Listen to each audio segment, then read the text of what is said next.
3 months ago, after being laid off at 51, a lot of people said that living on $2,000 a month wasn't going to work. And it made me question whether I had really prepared enough for this. But 3 months later, the budget worked exactly as I expected. What I didn't expect was how hard it would be to trust that I am actually ready for this. When I made my last video, I think a lot of people focused on the financial side of my retirement. And I understand why. Because that's the part that we think about when we hear the word retirement. We think about the budget, the income, the investments. But there was another part of this journey that numbers can't really capture: my health. And 3 months later, that part of my story is still ongoing. I'm still going through treatments. Every few months, I go back to the doctor, get blood work, meet with him, and make sure everything is still moving in the right direction. And these appointments have become part of my routine now. And they are a constant reminder that even though I retired after being laid off, that life doesn't suddenly stop throwing challenges at you. And one day, while walking back to my car, I caught myself thinking, 3 months ago, I thought money would be the thing that I would think about the most. And it hasn't been. The budget has actually been the easiest part of this. It's everything else that's taking some getting used to.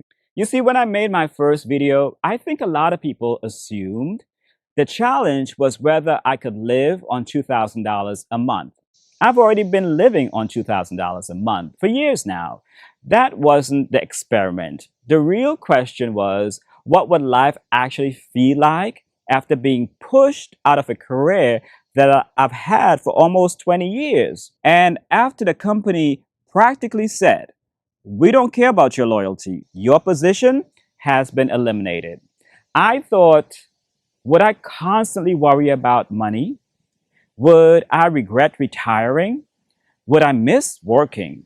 Those were the questions that I couldn't answer back then. 3 months later, I'm finally starting to get those answers. Now, the first thing that I've learned is that retirement doesn't feel anything like I expected. I thought I would spend my days thinking about investments and watching every dollar, wondering if I made the right decision. Instead, I've been paying more attention to time.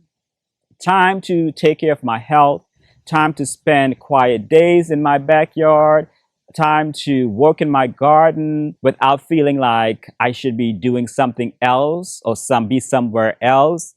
And that part has surprised me. But before this starts sounding like everything has worked out perfectly, it hasn't, because every month that passes by gets me 1 month closer to the end of my severance package.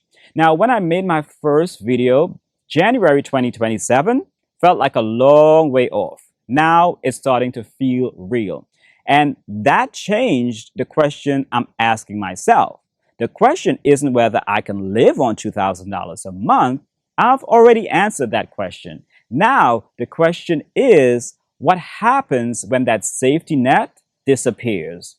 One thing that has helped is that I was approved for unemployment benefits, and I wasn't expecting that. And I'll be honest, it changed more than just my finances. It bought me something that's hard to put a price on: a little more time. Time before I have to rely completely on my investments and other income. Time to keep adjusting to this new life.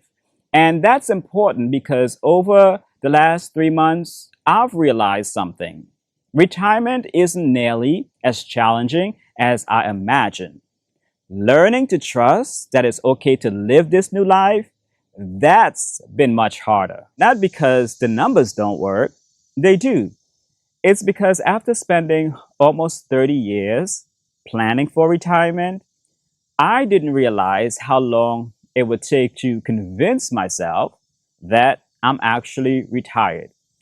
And something happened a few weeks ago that really drove this home.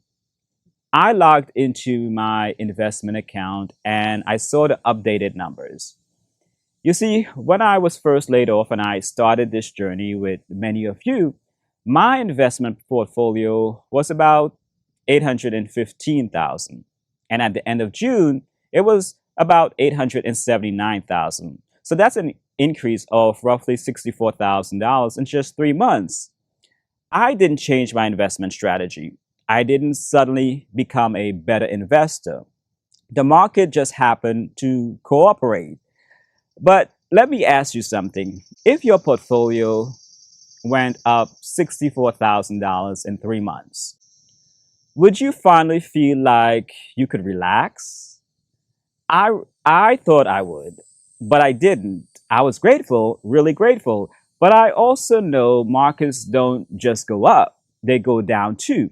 So, as happy as I was to see those numbers, I found myself asking a different question. Am I starting to trust my plan? Or am I just feeling good because the market had a good 3 months? I don't know the answer to that yet. And that's one of the reasons I wanted to start making these video updates because I don't want to pretend that I've got retirement all figured out. I want you to see what it's actually like as I'm living through it. And then something else happened. I finally started packing up my home office, putting away in boxes some of the awards that I had gotten throughout the years. And it's funny, that room has been sitting there for 3 months now. And every time I walked by, I would think, you know what? I really need to pack that stuff up. Then I would just keep walking. I guess I just wasn't ready. Have you ever done that where you held on to something not because you still needed it, but because you weren't quite ready to let go of that chapter of your life? That's what this room became to me. So I finally started boxing things up, old notebooks, office supplies, a few things that I had collected over the years. And while I was doing it, I realized something. Getting laid off happened in just one day, but moving on doesn't. It happens a little at a time. And before you know it, your life starts looking different. Not all at once, just little by little. And I'm still learning what retirement looks like. Some parts have been easier than I expected, and some parts have taken longer. But I can honestly say this. I'm looking forward to seeing what month 4 brings. I have a feeling that I'm going to learn something else that I wasn't expecting. Thanks for watching, and I'll see you in the next video.